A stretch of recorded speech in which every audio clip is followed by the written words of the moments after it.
now, using our 5 things on how to read a sentence, and using our vast knowledge on all of this stuff, we can finally break this whole thing down. So what's the first thing that you always have to do? Isolate the prepositional phrases. Okay, so everybody should say that. Isolate the prepositional phrases. Isolate the prepositional phrases. And then, okay.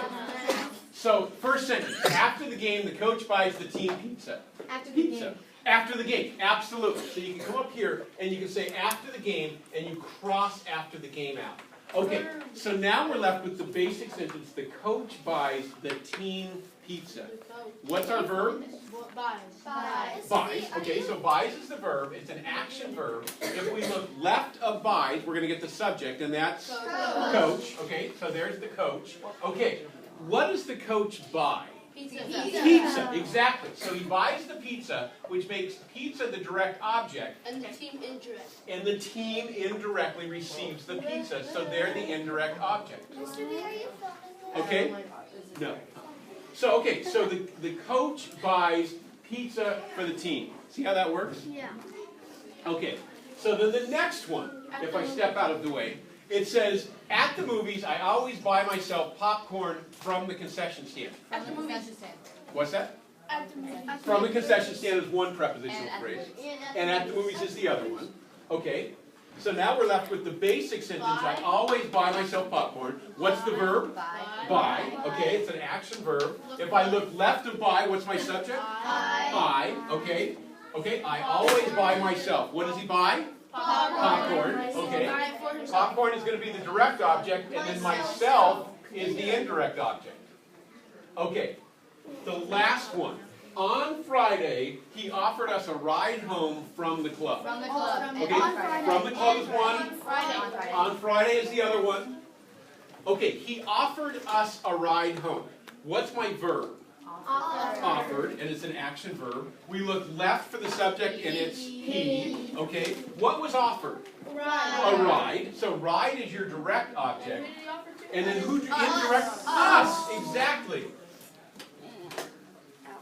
I'll do my arrows here. So that's it. If you look at those 5, the list of 5 ways to read a sentence, going through all of those steps, that's it. We're going to be practicing this all year, but this is essentially what you need to be able to do. Okay, let me show you one way that they're going to try to trip you up a little bit. And they don't change the meaning of the sentence, but they change what kind of sentence you have. So this one, if I had, the coach buys pizza for the team.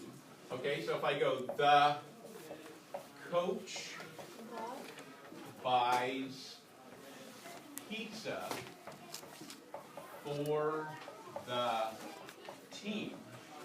The outcome is the same. What is bought? Pizza. Pizza. Okay, so this, I'll go back. This is my verb, this is my subject, pizza is my direct object. What's my indirect object in that sentence? Team. No! The coach. No! Four. No. There isn't one. Absolutely. So in this case, we've changed for the team into the prepositional phrase for the team. Yeah, so this is. So it's just it. It's just a direct object, and there's no indirect object. So it's essentially the same thing, but we've converted that into a prepositional phrase instead of an indirect object. Will they try to do that? Well, it's just a different way of doing it, but they are going to try to trick you a couple of different times in this with that particular thing. So I know that there's a lot of arrows, and this looks like a mess right now, but it's really logical. If you go through all 5 of those steps, that's all you need to be able to do with grammar. You just took that one. Which Did you one? film it? I took that one off. What's that? Are you? No. Can you do There you are. No. Mr. B,